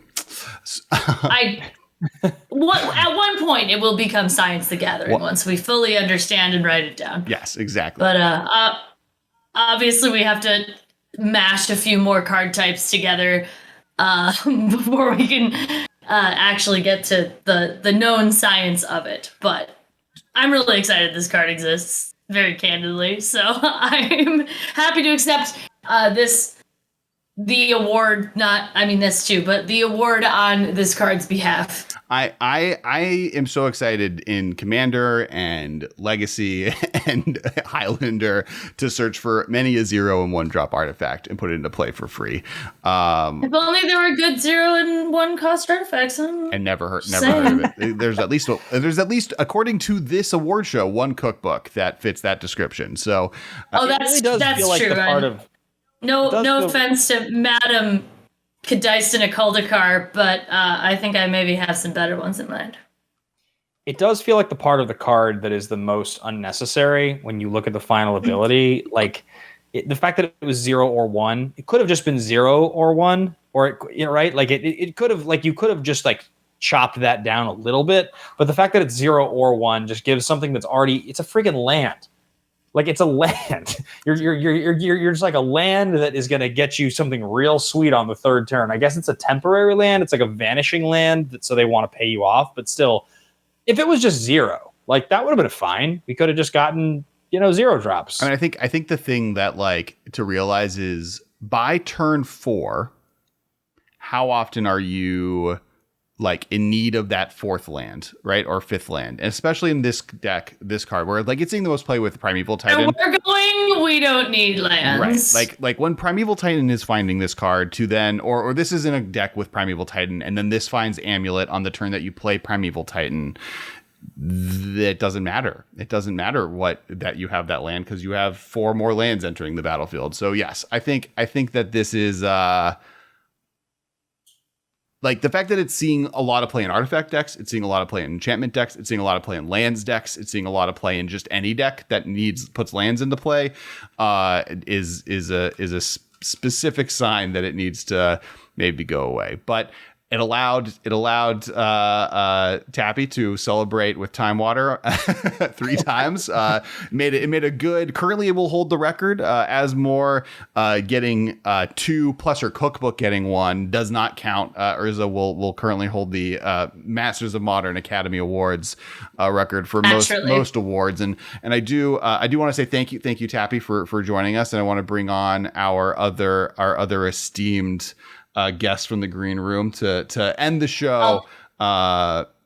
So that is going to be it for the show. Thank you, Ben, for co-hosting the Academy Awards. Thank you, the audience, for being a great group of folks hanging out. And thank you, our winners, more than anything, for being great cards and being great representative for those cards.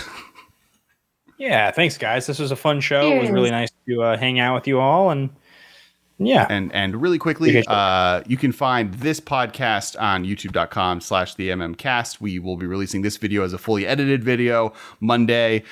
So if you want to see all of those shenanigans there might even be like sound added when we're like dragging people off. That's a hint to our friendly editors. We will subtle. We will also make sure to follow us on Twitter at the MMcast. I am at Kess Wiley on Twitter. You guys can find me at Ben Bateman Media on the 28th of June over on my youtube.com/nerds and suits. I have my second song from my upcoming album dropping, which I'm very excited about. It's coming out, so get excited about that. I'll be going on tour, I think in November now. I'll be going to 10 cities in November. So I should hopefully be coming to a major city near you. So thanks for supporting what we do. All right. And I'm going to list off all y'all in order, top to bottom. Carson, where can people find you on the internet? You can find me on Twitter at CMassive13 or moderating some of your favorite Discord servers, including Madam Toeclaws here, the Rules Committee, and Olivia Gover-Hicks. Oddward. There you go. You can find me at Oddward Friendray on Twitter and here and there around the internet doing other things. And Tappy? I'm Tappy Toeclaws. I'm your loud internet dinosaur friend. And you can find me on Twitter at Tappy Toeclaws, Instagram at Tappy Toeclaws, and now I'm on TikTok at Tappy Toeclaws. Sometimes I stream at Tappy Toeclaws, and you can generally find me anywhere where a dumb cost artifact is going to break a format. This is true. And speaking of TikTok, I'm also on TikTok. Now, we have gotten from chat, Ben, as we sign off, a request for you to play us off. So I think that was promised in the time before this show started. Song. For you to pick up a guitar and sing it off if they like slowly turn the sound off and then turn the stream off with you playing in the background. What am I gonna play? I don't know. You're the musician. I don't know anything about song. I know less about music than I know about saying words correctly. Ooh, Kess, you do yourself a disservice. I do not believe that. I know a lot about not saying words correctly. I'll have you know, Carson. That's true.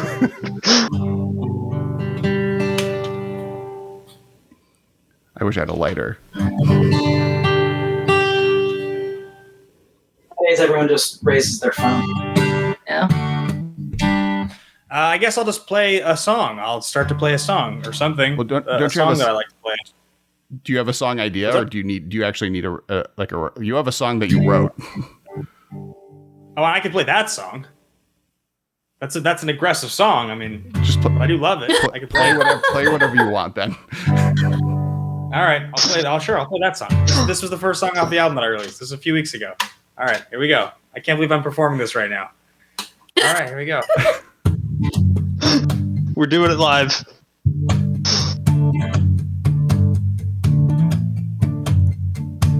Let's get the story straight.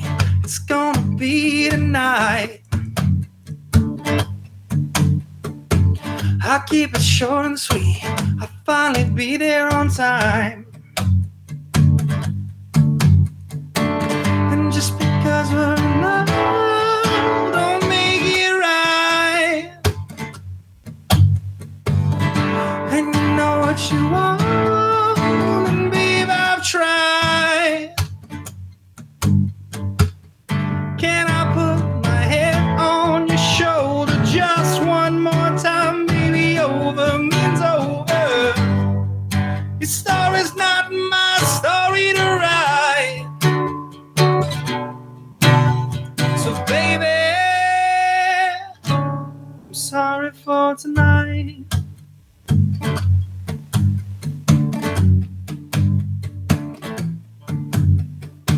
Not unexpectedly, I get your letter and I can't find the words to say, so I just keep it inside. And you said, tell me why you do me wrong. Well, I promise that I'm trying to be strong for us both now, baby. Can I put my head on your shoulder just one more time, baby? Over means over. Your story's not my story to write. So, baby, I'm sorry for tonight. All right, we'll call it there. I'm not gonna... All right, thanks everyone. Follow, like, subscribe, do all the internet things. Thanks you guests. We'll see you all next Monday at 7:30 p.m. during our normal Commander stream. And thank you, audience and guests and Ben. Good music playing. Thanks, guys. Excellent Thanks for watching job, the show. This has been a production of Time Traveler Media, sending podcasts into the future.